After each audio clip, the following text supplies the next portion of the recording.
할렐루야라는 찬양 가사를 들으니까 요즘 저희 막내 3살짜리 아이가 할렐루야 그러면은 이제 아멘 하는 훈련을 시켰어요. 그래서 차에서나 집에서나 하나님 그러면 아버지, 할렐루야 그러면 아멘.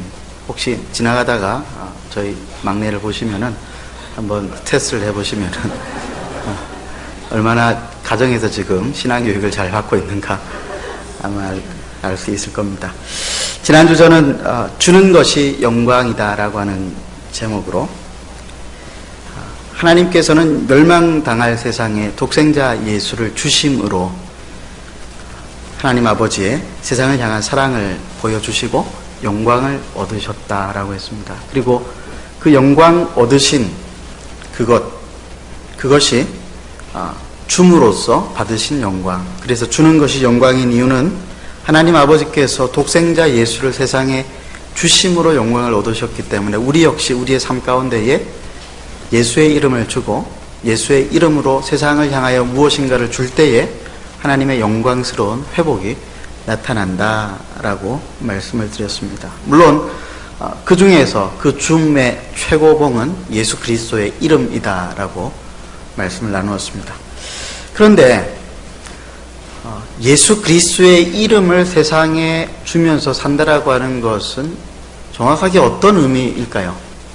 예수 그리스도의 이름을 준다라고 하는 것은 무엇일까요? 전도를 해서 믿지 않는 분들에게 예수님의 이름을 전하고 증거하는 그것을 말하는 것일까요? 맞는 말입니다. 그런데 예수의 이름을 세상에 준다라고 하는 것은 사실 평범한 전도 이상의 훨씬 깊은 뜻이 담겨져 있습니다. 오늘 본문은 예수님께서 제자들과 유월절 만찬에서 많은 비유로 말씀을 나누시고 난 다음에 하나님 앞에 제자들을 부탁하는 기도를 올리고 그리고 난 다음 제자들과 함께 기드론 시내 건너편 평소 제자들이 잘 알고 있었던 함께 모였던 장소에서 일어났던 일입니다. 성경 본문을 이야기하기를 그곳은 동산이라고 했습니다. 그 동산에서 일어난 일들을 통해서 오늘 저는 예수를 세상에 전한다라고 하는 것의 의미를 조금 더 깊이 살펴보려고 합니다. 제자들이 평소에 알고 있는 곳이었기 때문에 예수님을 팔려고 계획했었던 가룟 유다는 그 장소가 어딘지를 정확하게 잘 알고 있었습니다. 그래서 그곳에 갔다라고 했습니다. 3절에 보니까 유다는 군대와 대제사장들과 바리새인들에게서 얻은 아랫사람들을 데리고 등과 횃불과 무기를 가지고 예수님을 팔기 위해서 찾아갔다라고 기록을 하고 있습니다. 목적은 뭐죠? 예수님을 잡아서 팔아 넘기기 위해서입니다.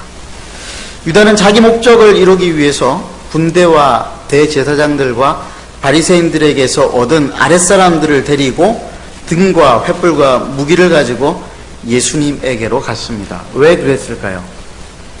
여기에 깊은 의미가 있습니다. 여러분, 유다는 어떤 사람이었는가 하면은 예수님의 이름으로는 세상을 바꿀 수 없다라고 나름대로 자기 결론을 내렸던 사람이었습니다. 3년 동안 예수님을 따라다녔는데 예수님의 이름으로는 세상을 바꾸기가 어렵다 판단을 내린 것이죠.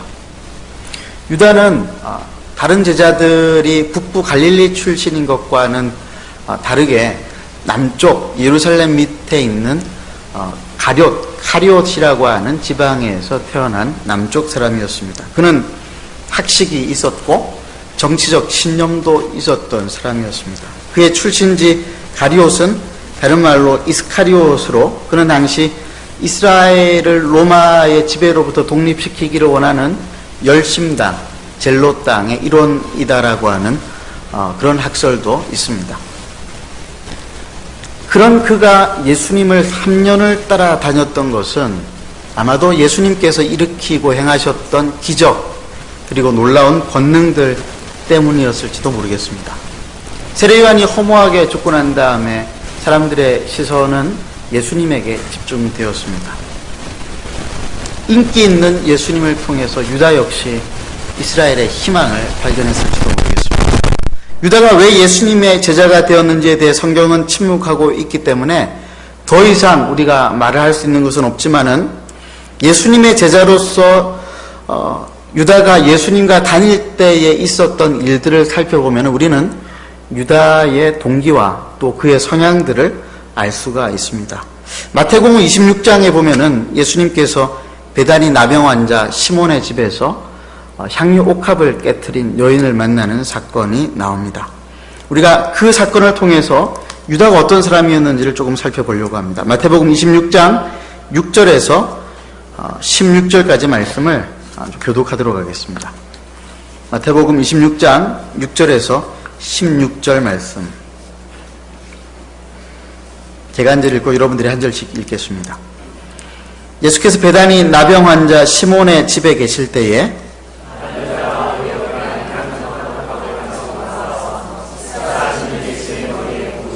제자들이 보고 분개하여 이르되 무슨 의도로 이것을 허비하느냐. 예수께서 아시고 그들에게 이르시되 너희가 어찌하여 이 여자를 괴롭게 하느냐. 그가 내게 좋은 일을 하였느니라.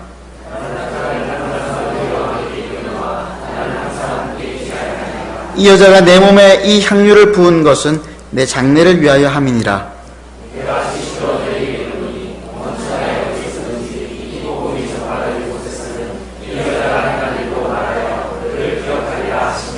그때 12 중에 하나인 가룟 유다라 하는 자가 대제사장들에게 가서 말하되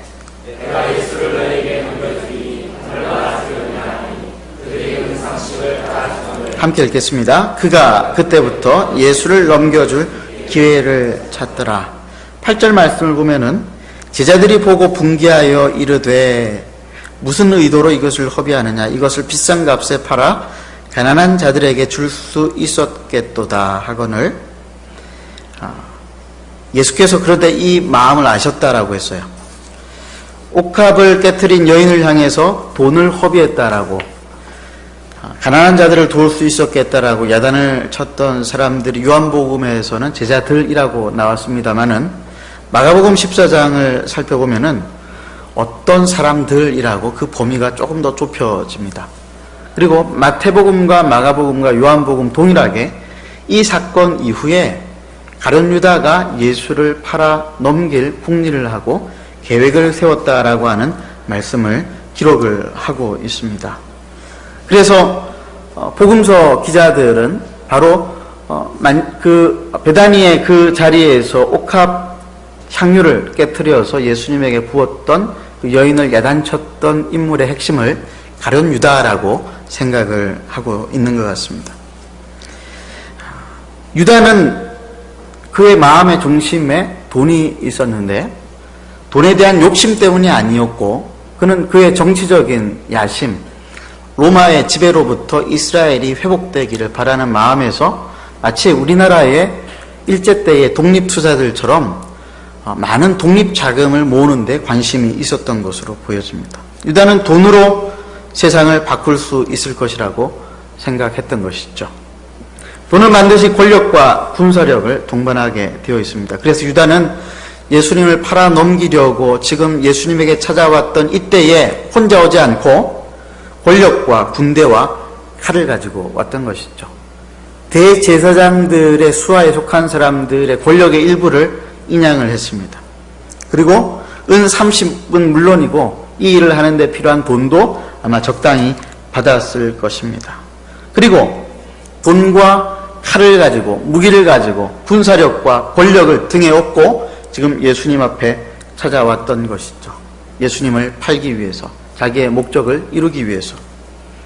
이런 유다를 향하여서 예수님이 돌직구를 날립니다. 예수님은 유다가 데리고 온 사람들, 즉 횃불과 등과 칼과 무기를 들고 온 사람들을 향하여서 너희가 누구를 찾느냐라고 질문하셨습니다. 너희가 누구를 찾느냐? 이 질문은 그 사람들에게 한 말이라기보다는 유다에게 던진 돌직구 질문이었습니다. 이 질문은 다름 아닌 이런 뜻이죠. 유다야, 너는 그동안 3년이나 나를 따랐는데 누구를 찾고 있었느냐? 네가 생각하던 돈과 칼로 이스라엘 나라를 세울 사람을 찾고 있었느냐? 이 뜻이죠. 너희가 누구를 찾고 있느냐? 유다가 3년 동안에 예수님을 따라다니면서 찾았던 사람은 십자가에서 달려 모든 인간의 죄를 다 짊어지고 죽어 희생하여 온 세상을 하나님과 화목하게 하시는 구원자 예수 그리스도가 아니라 정치적 이스라엘을 로마의 지배로부터 건져내기를 원하였던 돈과 권력과 권능을 가지고 있었던 사람이었다라고 하는 고발이었다라고 하는 말입니다. 여러분, 이 질문 앞에 오늘 우리는 주님 앞에서 우리의 생각도 살펴보아야 합니다. 오늘 이 질문은 유다에게 던진 질문이 아니라 바로 오늘을 살아가는 우리에게도 똑같이 던져지는 질문입니다. 예수를 3년이 아니라 30년을 혹은 평생을 따라다닌다라고 하는데 너는 그동안 누구를 찾고 있느냐? 너의 목적을 이루어질 메시아 구원자를 찾고 있는 것이냐? 아니면은 세상을 하나님과 화목하게 하실, 죄인들을 하나님 백성 되게 하실 예수를 찾고 있었던 것이냐? 유다는 3년을 딴주머니를 차고 있었어요. 돈도 딴주머니를 차고 있었지만은 신앙의 딴주머니가 있었어요. 믿는다라고 하였지만은 그 믿음이 예수를 향한 믿음이 아니라 자기의 신념을 향한 믿음. 여러분, 이게 우리에게서도 참 오해하기 쉽습니다. 하나님을 믿는다라고 하는데 그 믿음이 성경이 말하는 믿음이 아니요, 내가 추구하는 어떤 목적을, 신념을 추구하는 신앙의 딴주머니와 같은 믿음도 있는 것이죠. 우리는 주님을 따른다라고 하면서 신앙의 딴주머니를 차고 지금까지 살아오지는 않았습니까? 주님의 계획이 아닌 다른 계획에 마음을 빼앗겨서 우리는 살아가고 있지는 않습니까? 이거 우리가 생각해 보아야 돼요. 예수님을 믿는다는 것이 무엇인지 잘 모르겠다라고 대답하는 사람들에게 제가 반드시 도전하는 것이 한 가지가 있습니다. 그게 뭐냐면은 로드십, 주님의 주인 되심에 대한 물음입니다. 예수님을 믿는다라고 이야기하는데 당신은 당신의 마음이 아니라 예수님의 마음을 따르고 있습니까? 묻습니다. 주님의 계획이 아니라 내 계획을 따르고 있지는 않습니까? 묻습니다. 주님의 방법이 아니라 내 방법으로 신앙생활하고 있지는 않습니까? 묻습니다. 내 사람을 만드는 것이 아니라 주님의 사람을 만들고 있는지를 묻습니다. 내 교회를 세우는 것이 아니라 주님의 교회를 세우고 있는지를 묻습니다. 여러분, 이 질문 앞에서 여러분들이 스스로 대답해 보시길 바랍니다. 나는 신앙의 딴 주머니 없이 주님을 따르고 있는 사람인가? 주님을 주님으로 인정하며 따라가고 살아가고 있는 사람인가? 예수를 잘 믿는다라고 말하는 사람들조차도 신앙의 딴 주머니 속에서 방황하며 살아가는 사람들이 참 많이 있습니다. 우리는 예수님을 잘 믿고 있는가를 알기 위해서 매일매일 이 질문을 해야 합니다. 나는 주님의 마음을 따르고 있는가? 나는 주님의 방법으로 살아가고 있는가? 나는 성령의 인도하심을 따르고 있는가? 나는 주님의 사람을 세우고 있는가? 나는 주님의 교회를 섬기고 있는가? 여러분, 중동 지역의 수많은 이슬람 국가들의 기독교가 뿌리를 내리지 못하고 지금까지도 기독교를 대적하고 예수를 믿는 사람들을 잡아 죽이는 이런 끔찍한 테러가 자행되고 있는 이유가 뭔지 아십니까? 주님의 이름으로, 예수님의 이름으로 11세기부터 13세기까지 십자군 원정으로 갔던 수많은 기독교인들이 칼을 빼들고 그 칼로 무슬림 사람들을 죽였기 때문에 그렇습니다. 어마어마한 사람들이 죽어나갔다라고 역사가들은 기록하고 있습니다. 예수님의 이름으로, 신앙의 이름으로, 믿음의 이름으로, 교회의 이름으로 수많은 죄 없는 사람들을 죽였습니다. 성지를 탈환하기 위해서. 300년이 넘는 그 침략의 흔적들은 아직까지도 그곳에 복음이 들어가기에 너무나 큰 방해물이 되고 있습니다.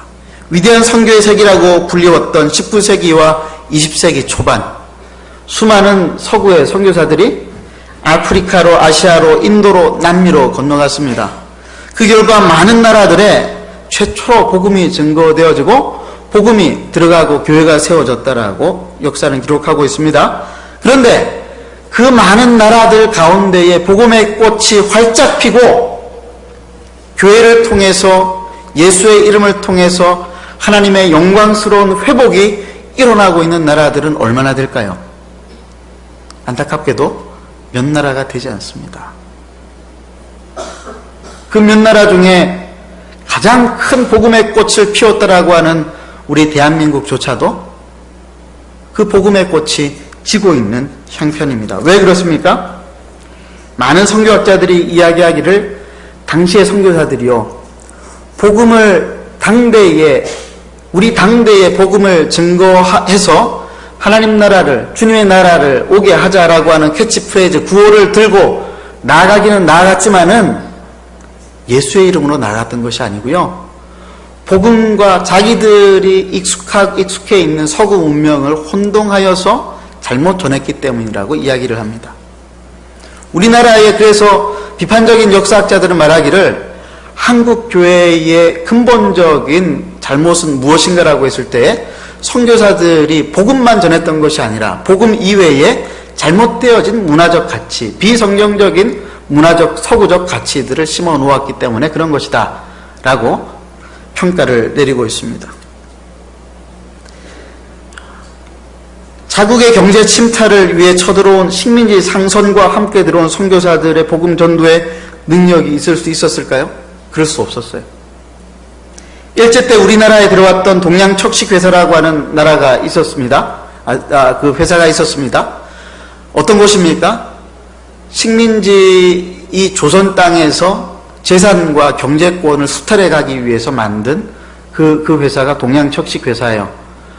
똑같은 목적을 위해서 영국과 네덜란드와 수많은 서구 선진국들이 인도 땅에다가, 식민지 땅에다가 만든 회사가 뭐였냐면 동인도 회사라고 하는 회사였어요.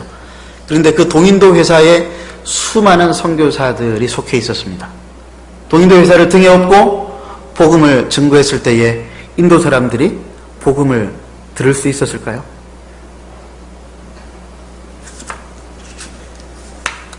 우리는 하나님의 나라를 하나님의 방식이 아닌 내 방식으로 세우려고 할 때가 많습니다. 그것은 예수의 이름을 전하는 것이 아닙니다. 그것은 하나님의 나라를 망하게 하는 것입니다. 유다가 그렇게 하다가 망했습니다. 돈과 권력과 군사력을 가지고 이스라엘 나라를 회복시키려고 하다가 주님을 팔고 그는 스스로 목숨을 끊고 망한 사람이 되었습니다. 한국교회도 지금 그렇게 망하고 있습니다. 복음이 아닌 자기의 칼을 빼들고 복음을 전하려고 한다고 지금 그렇게 난리를 치고 있습니다. 오늘 본문에 보니까 예수님의 수제자였던 베드로도 칼을 빼들었다라고 기록하고 있습니다. 10절 말씀이죠. 이에 시몬 베드로가 칼을 가졌는데 그것을 빼어 대제사장의 종을 쳐서 오른편 귀를 베어버리니 그 종의 이름은 말고라. 3년 동안 예수님의 가르침을 받았던 수제자 베드로가 칼을 빼어 들었다라고 하는 것은 돈과 권세와 칼을 들고 찾아온 가룟 유다와 별반 차이가 없었다라고 하는 말입니다. 베드로 역시도 예수님께서 세우고자 하시는 십자가 위에 하나님의 나라가 아닌 칼로 세우는 하나님 나라를 세우고 싶었던 것입니다. 아니, 베드로는 지키려고 했던 것이죠. 예수님과 제자들을 지키기 위해서, 교회를 지키기 위해서 칼을 빼어들었습니다. 그런데 착각이었습니다. 여러분, 하나님 나라와 교회와 신앙은 칼을 빼어든다고 지켜지는 것이 아닙니다. 하나님 나라와 교회는 칼로 세워지는 것도 아닙니다. 그런데 베드로는 칼을 빼어들고 예수님을 지키겠다고, 제자들을 지키겠다고, 장차 그 땅 가운데 세워질 하나님의 나라와 교회를 지키겠다고 칼을 빼어들었습니다마는 예수님은 그 베드로를 향하여서 칼을 칼집에 꽂으라라고 말씀하셨습니다. 칼을 칼집에 꽂으라. 많은 사람들이 착각하죠. 교회와 하나님 나라를 지키기 위해서는 때로 칼이 필요합니다. 틀린 말입니다. 하나님 나라는 칼로 세워지지 않습니다. 칼로 지켜지지도 않습니다. 하나님 나라는 돈으로도 세워지고 지켜지는 나라가 아닙니다. 하나님 나라는 내 방식, 내 계획, 내 신념, 우리들의 구호로 세워지는 그런 나라가 아니라고 하는 말이에요. 하나님의 나라는 하나님께서 아들 예수님에게 주신 십자가의 고난의 잔을 붙들 때만 세워지는 나라, 그때만 지켜지는 나라. 우리가 칼이 아니라 예수님의 고난을 택하고 예수님의 희생을 택하고 예수님의 사랑을 택하고 예수님의 용서를 택할 때만 세워지는 나라가 하나님의 나라요. 교회는 바로 그 하나님 나라의 경험을 할 수 있는 하나님 나라의 회복의 영광의 장소인 것이죠. 지난 수요일에 저는 교회는 주님이 당신의 핏값을 세우신 신적인 기관이라고 했습니다. 그 말은 무슨 말이냐면 교회는 하나님의 방법으로 세워진다라고 하는 거예요. 왜냐하면 그 교회는 하나님의 영광, 모든 만물이 하나님과 화목되고 모든 사람이 자기의 간절한 필요를 체험받는 회복의 장소이기 때문에 그렇습니다. 예수의 이름이 안진뱅이가 일어나야 했던 것처럼, 예수의 이름으로 안진뱅이가 일어나야 했던 것처럼 교회 역시 예수의 이름으로, 칼이 아닌 예수의 사랑으로, 예수의 용서로, 예수의 희생과 헌신으로 지켜지고 세워져야 하는 것이죠. 그럴 때 교회 안에 회복이 있는 것입니다. 그렇다라고 한다면은 반대로 왜 오늘날 교회에 하나님의 회복이 없습니까? 하나님 나라의 영광이 없습니까?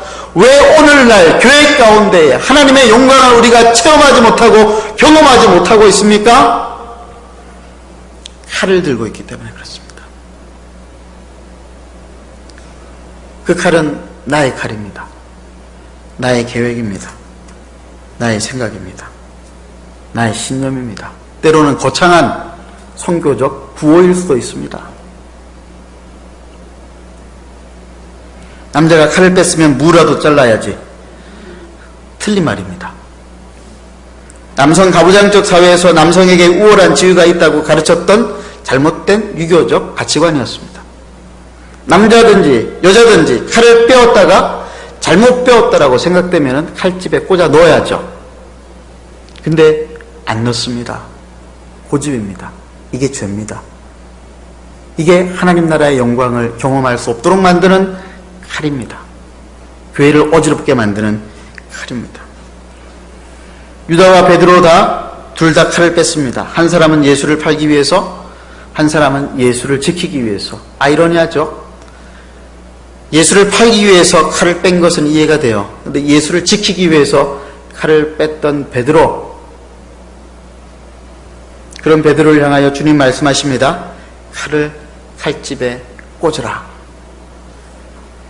역사는 두 사람의 다른 결말을 우리에게 이야기해 줍니다. 사도행전 1장 25절에 보면은 유다는 직무를 버리고 제 곳으로 갔고라고 기록을 하므로 그가 근본적으로 하나님의 백성이 아니었음을 밝히고 있습니다. 그러나 베드로는 요한복음 21장 18절 말씀을 보면은 남이 씌운 띠를 띠고 원하지 않는 곳에서 예수와 하나님 나라의 복음을 증거하다가 순교했다라고 기록을 하고 있습니다. 베드로는 주님의 말씀에 순종해서 뽑았던 칼을 칼집에 넣었습니다.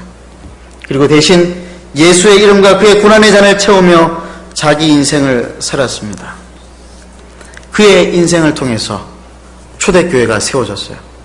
그의 신앙 고백을 통해서 영원하신 하나님의 교회가 세워졌습니다. 주님께서 핏값을 주고 사신 교회가 베드로의 신앙 고백을 통해서 세워지고 그의 희생과 헌신을 통해서 예루살렘 교회에 하나님의 큰 부흥이 경험되어졌습니다. 수많은 남녀의 무리가 베드로의 설교를 듣고 예수 앞에 나와 무릎을 꿇었습니다.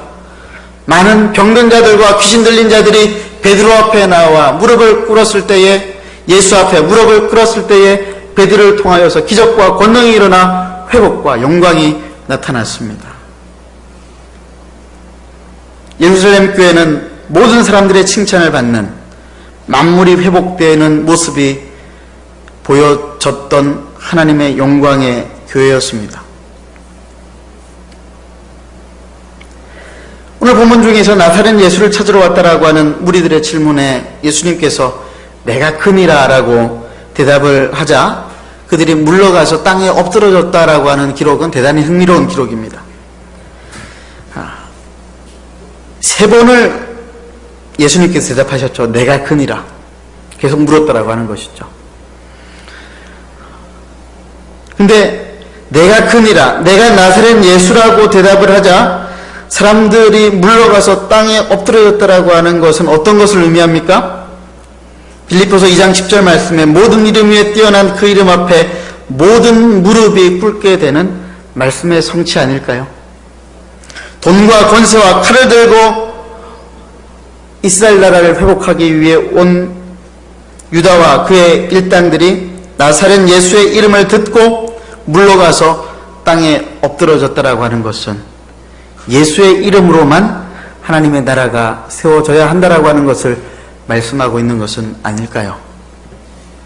칼은 인간의 계획과 생각, 어리석은 도전의 상징입니다. 역사 가운데 수많은 그리스도인들이 예수의 이름이 아닌 자신의 칼로 하나님 나라를 세우려고 도전했다가 실패했습니다. 우리도 조심해야 합니다. 우리의 구호가, 우리의 신념이, 우리의 생각과 우리에게 익숙한 방법이 예수의 이름을 뛰어넘어서는 안 됩니다. 그것이 칼이 되어서는 안 됩니다. 내가 신념한 어떤 가치들이 복음의 가치가 아니라 세상의 가치일 수가 있기 때문에 그렇습니다. 예수를 믿는다라고 하는 것은 내 칼을 붙잡는 것이 아니라 예수의 고난을 붙잡는 것이요, 내 삶의 방식을 붙잡는 것이 아니라 예수의 삶의 방식을 붙잡는 것입니다. 사랑하는 한마음교회 성도 여러분, 여러분들의 손에 칼이 있습니까? 아니면 십자가의 고난의 잔이 여러분들에게 붙들려 있습니까? 만약 칼을 들고 있다면 지금이라도 그 칼을 칼집에 꽂아 넣으시기를 바랍니다. 기도하겠습니다.